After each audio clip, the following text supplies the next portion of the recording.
Estamos aqui agora no CT para estrear essa nova ferramenta.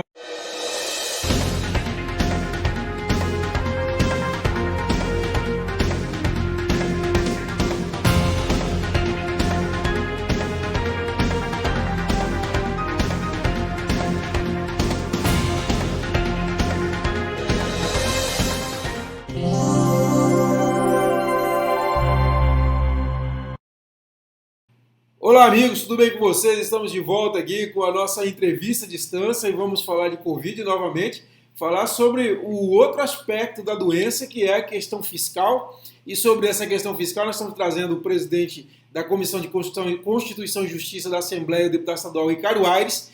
Essa semana, a Comissão de Constituição e Justiça e da Finanças aprovou aí uma diligência sobre os municípios, vários municípios do estado que apresentaram seus decretos de calamidade e agora vão ter que apresentar documentação, né? Houve aquele debate inicial, queria que se aprovasse tudo sem checagem mais profunda dessa situação e houve essa vitória aí, que eu acho uma vitória importante, que os municípios vão ter que realmente provar que tem uma situação e que estão fazendo por ela para combater a doença. Deputado, primeiro, obrigado por receber a gente. É isso mesmo? Esse é o objetivo dessas diligências? Bem, Kleber, na verdade, a decisão da Assembleia Legislativa veio nesse sentido. Nós deferimos um pedido de diligência que foi proposto na Comissão de Constituição e Justiça e na Comissão de Finanças para que os municípios apresentassem perante a Assembleia Legislativa um plano de ações de combate à epidemia do coronavírus. Porque não tem sentido você deferir a calamidade se não existir nenhuma medida eficiente, eficaz, que possa, inclusive, fazer com que os órgãos de controle fiscalizem de combate aquilo que motivou a decretação do estado de calamidade. Então, a nossa preocupação é no sentido de que todos os recursos e todos os esforços sejam empreendidos especificamente para o combate à epidemia, sem essa história de assinar cheque em branco para gestor público. E essa é a nossa preocupação, para que a gente possa concentrar os esforços naquilo que realmente nos preocupa e que está tirando o sossego de toda a comunidade mundial. Deputado, agora sim, para a gente ser bem didático para as pessoas, quando o município faz esse decreto de calamidade, tem o aval da Assembleia, quais as possibilidades que abre para ele que gera essa preocupação sua? Bem, o município, quando tem deferida essa calamidade, quando a Assembleia aprova o decreto de calamidade que foi expedido por ele, vai poder fazer contratações com dispensa de licitação, vai também ser permitido que não se observe o equilíbrio fiscal, inclusive com o desenvolvimento de despesas extras que, em tese, poderiam comprometer ainda mais as finanças da cidade, colocando em dificuldades a nossa população, que já está muito sofrida pelo desequilíbrio fiscal que fez com que tanto as cidades quanto o Estado estivessem nessa situação que hoje está. Então, na prática, isso significa dizer que com o decreto de calamidade fica o município, como medida de exceção, com um cheque em branco nas mãos para gastar da forma que achar melhor, dispensando licitação, sem qualquer tipo de procedimento administrativo burocrático, o que, de certa forma, inclusive, atrapalha os órgãos de controle a efetivamente buscar uma boa gestão desses recursos públicos. E é uma situação grave, né, deputado? Porque você mesmo acompanha bem de perto, já vi várias manifestações suas, a questão das contas públicas, tanto do Estado e também dos municípios. E nós vivemos um momento de desequilíbrio fiscal muito grande. Nós temos o governo Tocantins aí, que fez um esforço, anunciou uma economia de 500 milhões e agora dizendo que vai gastar 500 milhões no combate à pandemia. E os municípios não são uma situação diferente. Ou seja, é uma situação que já não era boa e que pode complicar mais se a Assembleia não fizer essa moderação, não é isso? Bem, veja o seguinte, a gente já estava num esforço muito grande, inclusive os servidores públicos são os grandes penalizados por isso, para que o Estado encontrasse o equilíbrio fiscal para que sobrasse dinheiro para investimento. Não diferente disso os municípios. Então, a nossa preocupação é que agora, em função dessa situação de extrema urgência, e é importante que a gente registre aqui, que nós precisamos investir naquilo que realmente, diretamente, gera resultados práticos no combate da epidemia. E nós temos ainda um problema muito sério, que são os problemas sociais decorrentes da falta de emprego e da atividade econômica, que infelizmente vai diminuir por causa dessa crise e por causa principalmente desse isolamento social que é necessário que a gente passe para impedir que haja uma aceleração do crescimento do vírus na nossa comunidade. Então, veja bem, nós temos uma situação atípica. Os recursos públicos precisam ser direcionados exclusivamente para uma área. Nós já temos, inclusive, uma lei federal aprovada recentemente que garante aos municípios o atendimento para essas situações urgentes, como, por exemplo, medidas sanitárias, inclusive, requisições de bens e serviços para as empresas. O município hoje está franqueado, assim como o Estado e a União, em função dessa lei federal, a diretamente nos fornecedores fazerem a requisição desses bens e serviços para que a nossa comunidade seja assistida nessa pandemia, especificamente em relação à saúde. Então, se a gente assinar um cheque em branco e muita gente começar a gastar com aquilo que não é necessário, infelizmente, aquilo que já é ruim vai ficar pior ainda, porque depois dessa tempestade, nós vamos vir aí, nós vamos experimentar uma situação muito mais difícil, que é a falta de recursos públicos, inclusive para a retomada do crescimento da economia, que é o que nós vamos precisar daqui 1 mês, 2 meses, é o que a gente acha que vai ser o tempo bastante para a gente vencer esse pico de crescimento da epidemia. Agora, para ficar claro, não é por obstáculos ao município, mas é simplesmente verificar, caso a caso, se o município atende toda a burocracia, toda a documentação exigida e que prove as ações que ele faça de combate à doença, é isso? Nós vamos deferir o pedido de calamidade para aqueles municípios que apresentarem os seus planos de ações. A decisão da Assembleia Legislativa é nesse sentido. A gente sabe do esforço dos prefeitos, a preocupação que os prefeitos estão tendo em relação a esta situação.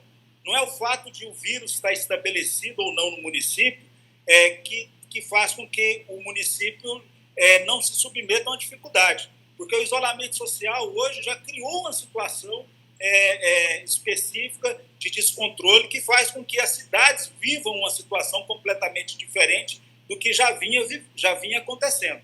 O que nós estamos preocupados é que o remédio não seja mais do que o necessário para que a gente possa exclusivamente atender a necessidade da saúde pública e os problemas sociais, como alimentos que vai faltar na mesa das pessoas, para que a gente possa atender com exclusividade esses problemas decorrentes do vírus e os desdobramentos sociais disso.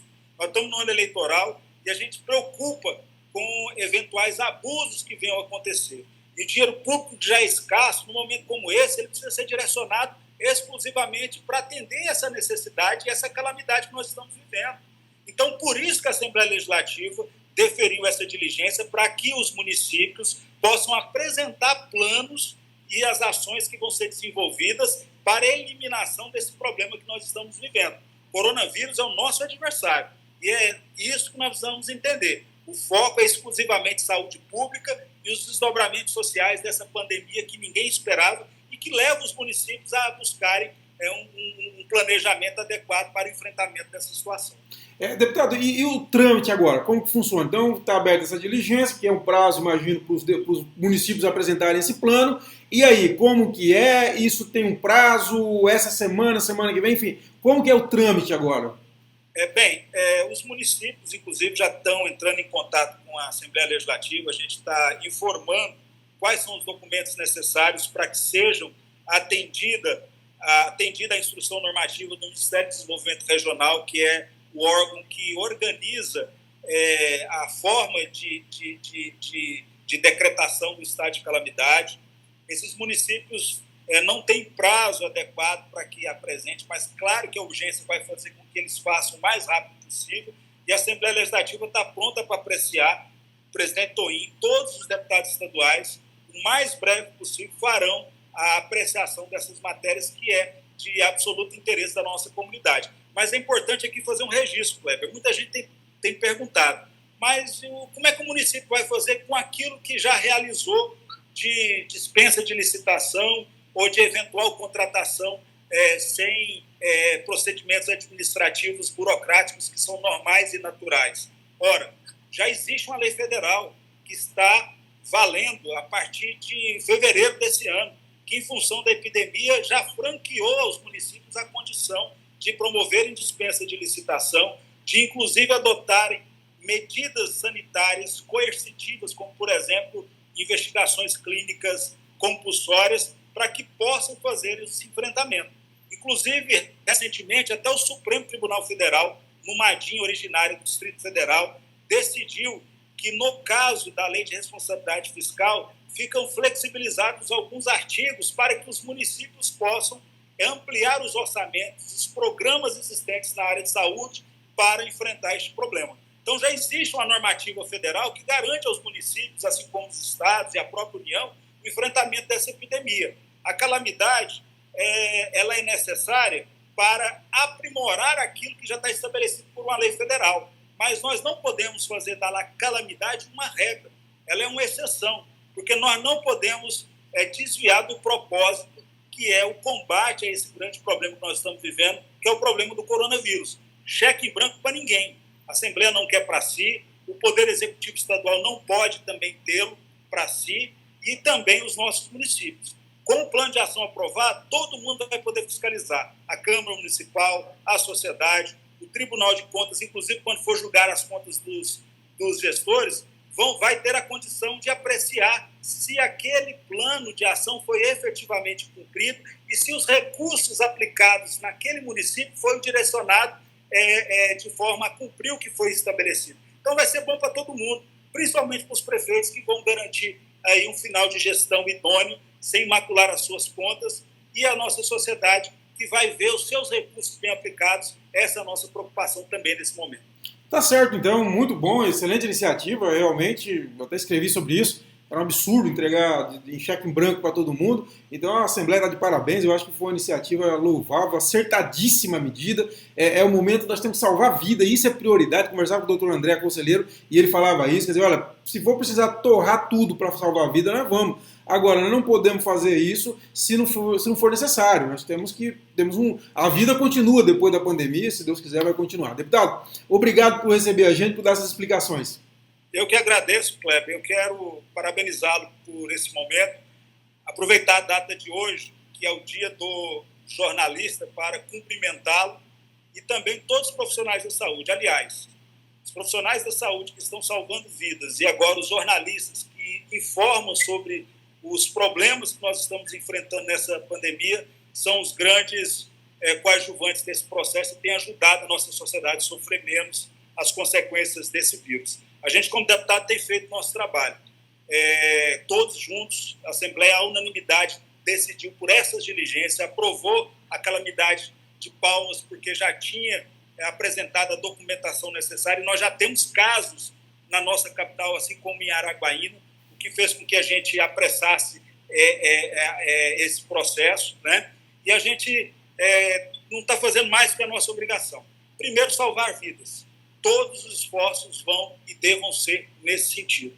Porque o emprego, e a gente sabe que as pessoas estão passando por muita dificuldade, apesar do governo federal terem criado alguns programas para minimizar esse impacto, o emprego, a condição econômica, a gente corre atrás depois. A vida vem em primeiro lugar, e é esse o pensamento da Assembleia Legislativa, dos órgãos todos, da Procuradoria-Geral de Justiça, do Tribunal de Contas, do Governo do Estado. Todo mundo junto, numa mesma direção.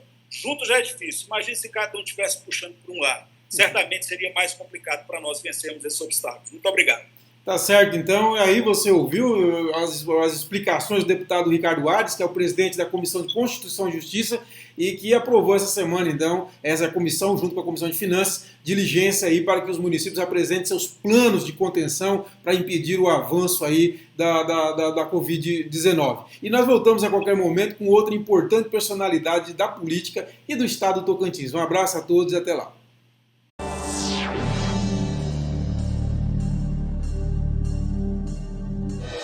Estamos aqui agora no CT para estrear essa nova ferramenta.